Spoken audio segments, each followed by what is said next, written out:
샬롬, 오늘도 복되고 좋은 날이 밝았습니다. 오늘도 주의 말씀으로 하루를 시작하시면서 정말 복되고 좋은 일들 가득하시길 바랍니다. 우리 성도님들 삶 속에서는 어떤 일들이 벌어지고 있나요? 하루하루를 이렇게 기대하면서 오늘은 우리 하나님께서 우리에게 또 어떠한 귀한 선물로 우리를 인도하실까, 이런 기대 속에서 살아갔으면 좋겠습니다. 어제 또 우리 아는 지인으로부터 연락을 받고 또 기도 제목도 듣게 되었는데요. 정말 너무 이렇게 주변 환경에 어려운 일들이 굉장히 많으시더라고요. 그래서 보니까 가족 문제도 있고 친척 문제도 있고 사업 문제도 있고, 어떻게 보면 성경에 나오는 건 사방으로 우겨 쌓여 있는 것 같은, 그러니까 어디 하나 이렇게 좀 숨 쉴 틈이 없이 어떻게 저렇게 모든 일이 어려우실까 참 안타깝고 그랬습니다. 우리 하나님께서 우리 하나님의 자녀들을 사랑하시니까 틀림없이 하나님께서 보호하시고 또 좋은 길로 인도해 주시리라고 믿지만, 우리의 삶 속에서 참 어렵고 힘든 시간들을 보내시는 분들도 많은 것 같아요. 코로나 때문에 힘들어하시는 분들도 있고, 또 돈 때문에, 재정적인 문제 때문에 힘들어하시는 분들도 있고, 그런데 사람 때문에 힘들어하시는 것이 가장 또 어려운 일 아닌가, 그런 생각이 들더라고요. 사람과의 관계 속에서, 그것도 가까운 사람과의 관계가 좋지 못할 때, 참 그건 참 힘들겠다, 마음이 굉장히 괴롭겠다, 그런 생각을 하면서 중보해서 기도하게 됩니다. 우리 성도님들도 항상 주변의 분들, 또 가까이 계신 분들, 사랑하시는 분들, 또 주변에서 힘들어하시는 분들이 있으면 꼭 위에서 기도해 주시는 시간 마련해서 기도하시기 바랍니다. 오늘 말씀 나누도록 하겠는데요. 계속해서 요한복음 보도록 하겠습니다. 1장 6절에서 8절까지의 말씀 보도록 하죠. 아버지께로부터 보내심을 받은 사람이 있으니 그의 이름은 요한이라. 그가 증언하러 왔으니 곧 빛에 대하여 증언하고 모든 사람이 자기로 말미암아 믿게 하려 함이라. 그는 이 빛이 아니요 이 빛에 대하여 증언하러 온 자라. 아멘. 여기 세례 요한에 대해서 얘기가 이제 시작이 되죠. 세례 요한의 이야기를 시작을 하는데, 여기 보니까 세례 요한을 하나님께서 보내셨는데 그가 어떤 사람이냐 보니까 그는 증언하러 온 증언자예요. 증언자인데 빛에 대해서 증언하러 왔다. 근데 이 빛은 뭐죠?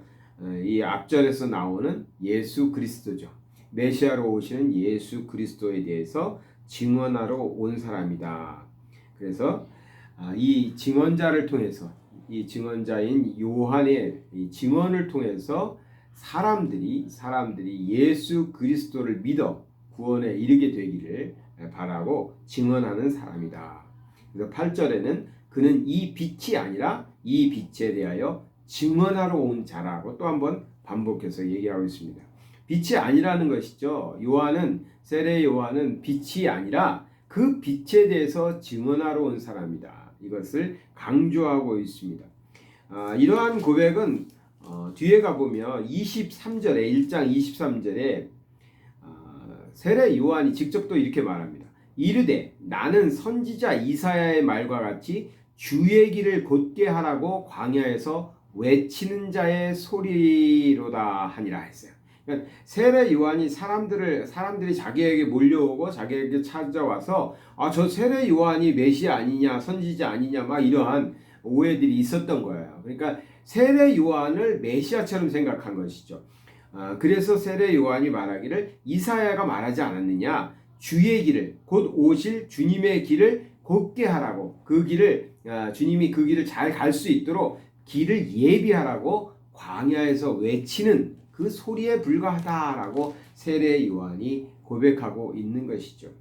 그런 것처럼 지금 세례 요한은 자기를 가리켜서 자기를 보고 메시아인 양 따라다니는 사람들이 있었기 때문에 나는 빛이 아니다. 당신들이 생각하는 그 빛이 아니다. 나는 오실 주를 위하여, 그 메시아를 위해서 길을 펴게 하기 위해서 길을 만들어 놓은, 길을 먼저 닦아 놓는 그러한 소리에 불과하다. 그러한 사람에 불과하다. 그렇게 고백하는 것이죠. 왜 그랬냐면 당시에는 400년 동안 이제 구약 말라기가 맞춰지고 암흑 시대가 400년 동안 있었습니다. 그러면서 이스라엘 유대는 어떻게 됐죠?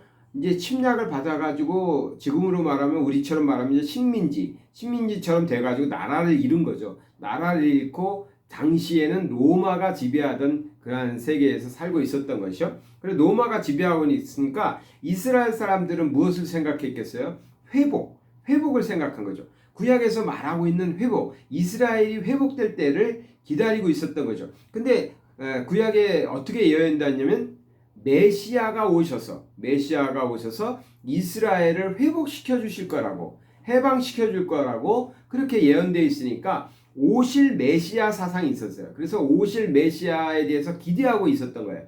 그렇게 400년이 흘러갔어요. 그래서 400년, 구약에서 신약으로 넘어오는 말라기에서 세례 요한으로 넘어가는 그 시절이 400년 정도 흘렀는데 이때는 선지자도 나오지 않았어요. 아무런 소리가 없었어요. 그래서 그것을 암흑기라고 해요. 암흑기. 그 전까지는 선지자들이 얘기하거나 예언자들이 나오거나 그랬는데 그런 일이 전혀 없이 400년을 흘러간 거예요. 그러면 이스라엘 사람들은 그 전까지 있었던 약속했었던 선지자를 통해서 약속했었던 메시아가 오신다고 그랬는데 안 온단 말이에요. 400년이 흘러간 거예요. 근데 어떤 사람이 나타나더니 그 사람이 광야에서 소리를 내서 외치기 시작했던 거예요. 회개하라, 천국이 가까웠느니라 하면서 이제 외치기 시작하니까 세례 요한을 따라다니는 사람들이, 추종자들이 생기면서 뭐라고 그랬겠어요? 세례 요한이 메시아다. 그 구약에서 약속하셨던 메시아가 드디어 왔다. 저 세례 요한이 메시아다라고 사람들이 생각한 것이죠. 그러한 오해들이 있었기 때문에 지금 세례 요한은 사람들에게 거듭해서 말하는 것입니다.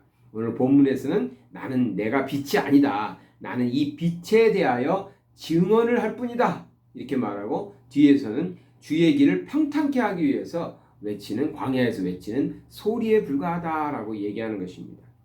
그래서 세례 요한으로 통해서 예수님이 이제 등장을 하시죠. 등장을 해서 이제 세례를 받고 예수님의 이야기가 이제 예수님으로 사람들이 집중하게 되죠. 그때 이제 세례 요한이 한마디 했죠. 세상 죄를 지고 가는 어린 양이로다. 그러니까 예수님이 나타났는데 사람들이 볼 땐 그냥 목수의 아들 아니었겠어요? 그런데 세례 요한이 증언해 주는 거예요. 보라, 세상 죄를 지고 가는 어린 양이다. 그러니까 예수 그리스도가 메시아라고 세례 요한이 증언하니까 사람들의 관심이 예수님에게로 옮겨간 거죠. 그래서 예수님이 가시는 데마다 사람들이 따라다니면서 예수님의 말씀을 듣고 병을 고치기도 하고 그런 일들이 이제 이어지는 것이죠. 그렇게 세례 요한은 예수님이 오셔서 이 땅에서 하실 일을 위하여 준비된 일꾼이었던 것이죠. 세례 요한은 그것을 자신을 깨닫고 자기를 가리켜서 사람들이 당신이 빛이냐? 당신이 선지자냐? 당신이 메시아냐? 이렇게 따라오는 사람들에게 자기에 대해서 분명히 얘기하는 것이죠. 나는 빛이 아니다. 난 그 빛에 대해서 증언할 뿐이고 주님을 위해서 주의 길을 평탄하게 하기 위해서 외치는 소리다라고 얘기하고 있는 것입니다. 오늘 이 세례 요한의 자세와 사명을 보면서요. 그런 생각이 듭니다. 오늘날 우리들은 어떠한 위치에 있는가, 어떠한 생각으로 또 주의 일을 하고 있는가 하는 것을 생각해 보게 됩니다. 우리는 어떤 사람일까요? 당연히 우리도 세례 요한과 똑같이 주님이 메시아이신 것을, 주님이 구세주인 것을 세상에 알리기 위해서 외치는 자들이죠. 주님이 참빛인 것을, 참된 빛된 주님인 것을 세상 사람들에게 전하기 위해서 우리는 외치는 자들이죠.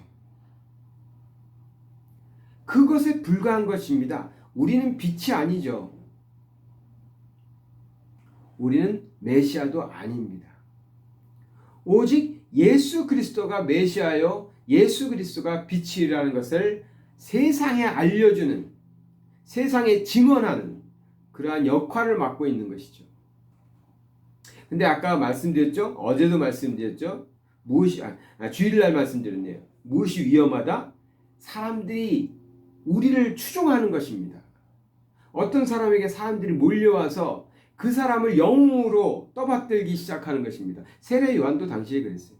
많은 사람들이 세례 요한을 그렇게 봤어요.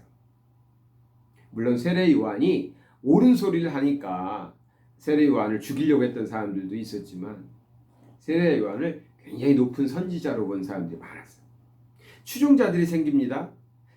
우리는 하나님의 일을 하는데, 우리는 하나님의 일을 하고 주의 길을 놓기 위해서 우리가 열심히 일할 뿐인데, 사람들이 우리가 놓는 그 길을 보고 주님을 보는 게 아니라 그 우리를 보기 시작하는 거예요.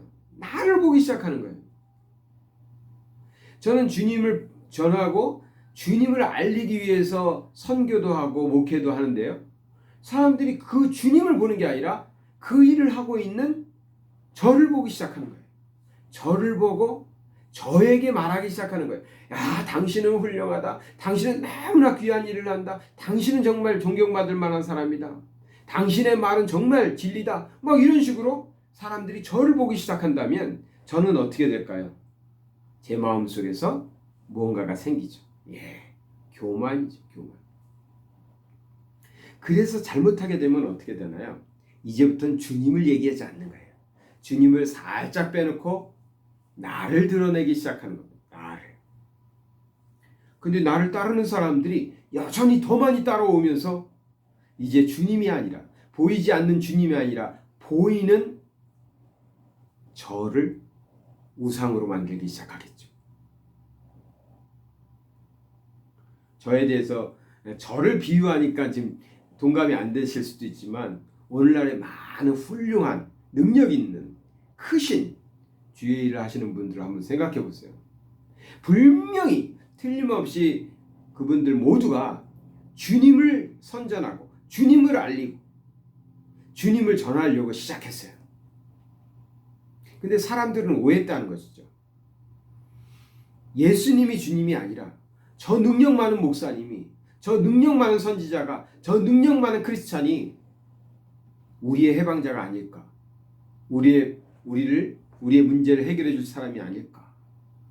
이렇게 오해하기 시작하면서 그 사람에게 충성을 하고 그 사람에게 경배를 돌리기 시작한다는, 틀림없이 잘못된 것이지만 사람은요, 누군가가 이렇게 높여주고 좋은 것을 갖다 주면 그 유혹에서 쉽게 자기의 믿음을 지켜내는 게 쉽지 않은가 봐요.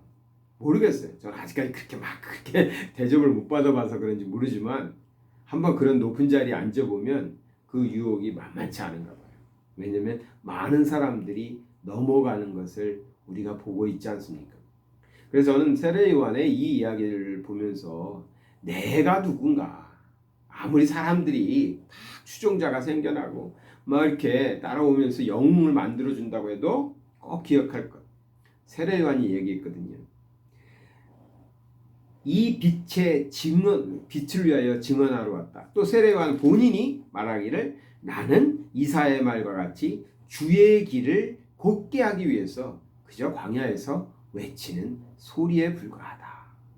우리가 정말 나의 나됨을 잘 깨닫고 내가 무엇을 해야 될 사람인지, 또 무엇을 위해서 존재하는지를 잘 안다면 하나님께는 귀하게 쓰임 받으면서도 끝까지 변치 않는 우리 믿음 지켜가면서 우리 하나님이 보실 때 참 귀하고 선한, 착하고 충성된 종과 같은, 그렇게 인정함 받는 우리 사람들이 될 것입니다. 주의 일을 해야죠. 큰 일을 해야죠. 그러나 정말 조심해야 됩니다. 내가 주님이냐, 내가 메시아이냐, 그렇게 되지 않도록. 함께 나누시는 우리 성도님들이 그럴 거라고 생각은 전혀 되지 않지만 오늘도 역시 저에게 주는 제 자신이 꼭 명심하고 살아가야 될 그런 말씀이라고 믿습니다. 사랑의 하나님 아버지, 감사드립니다. 주의 말씀 속에서 우리가 언제나 우리 자신을 돌아보게 해주시고 항상 겸손함을 잃지 않게 하여 주시옵소서. 우리의 사명은 우리 주님을 전하고 우리 예수님을 세상에 알리는 것인데, 우리가 정말 실수하고 또 교만하여져서 하나님, 우리 주님이 아니라 나를 선전하고 나를 드높이는 일이 결단코 없도록 우리의 삶을 지켜주시고 우리의 마음을 주장하여 주시옵소서. 끝까지 겸손하게 주님만 앞세우고 나아가는 우리 모두가 되게 하여 주시옵소서. 예수 그리스도 이름 받들어 기도드리나이다. 아멘.